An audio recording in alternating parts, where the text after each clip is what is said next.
प्यारे बच्चों, नमस्कार। स्वागत है आपका आपके ही अपने YouTube चैनल संस्कृतानुराग पर।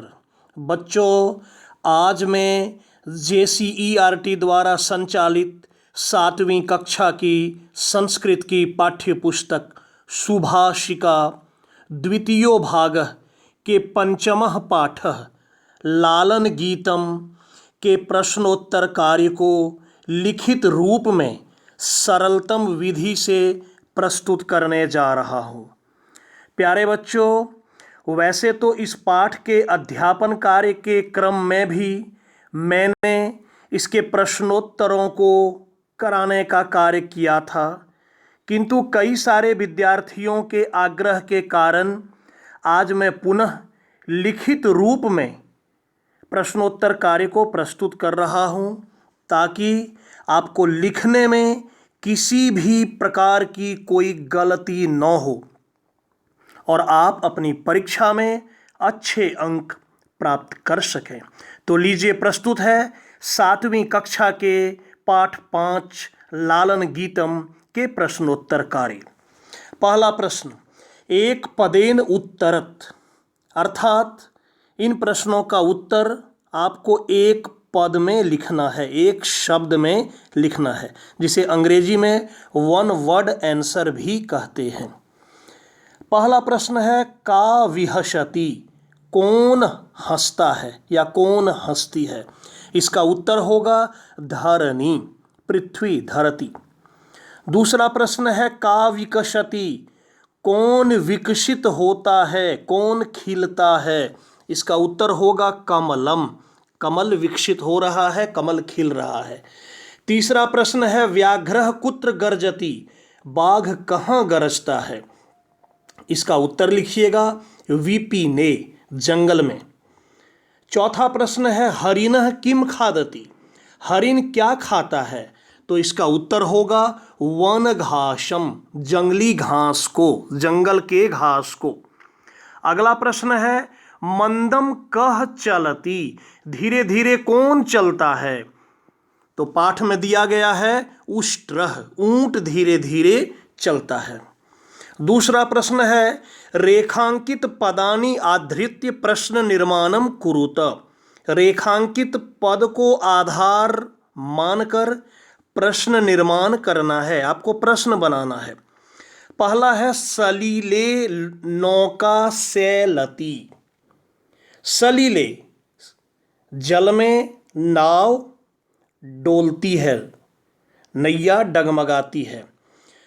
तो सलीले में सप्तमी एकवचन लगा हुआ है, पानी में, यहाँ कुत्र हो जाएगा। कस्मिन भी यदि आप करें तो वो भी हो सकता है। तो प्रश्न बन गया कुत्र नौका सैलति।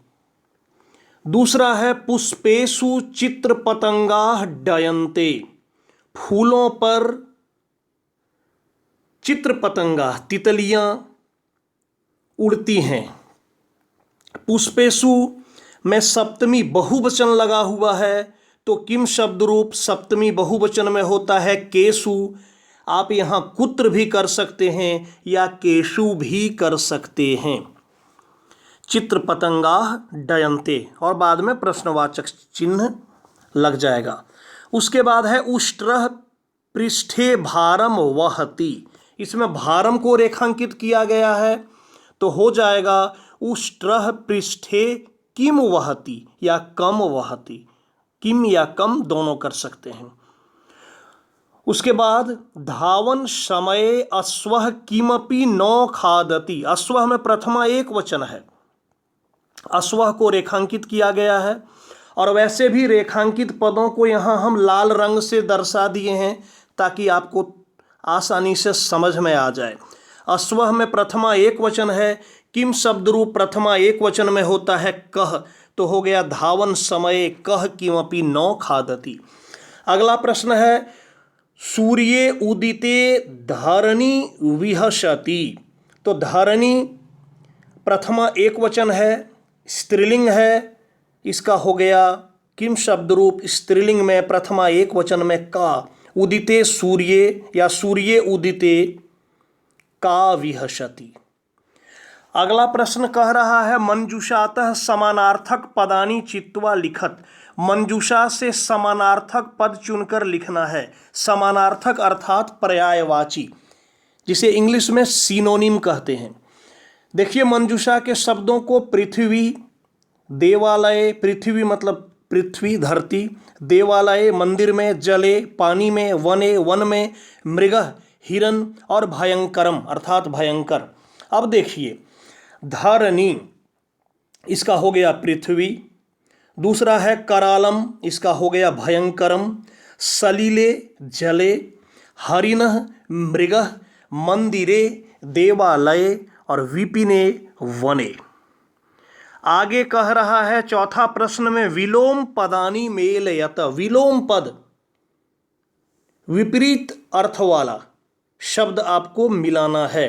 मंदम यहाँ दिया हुआ है नूतनम, फिर है नीचे, स्निग्धम, कठोरः, पर्याप्तम, पुरातनम, उच्चेः और अपर्याप्तम, क्षिप्रम।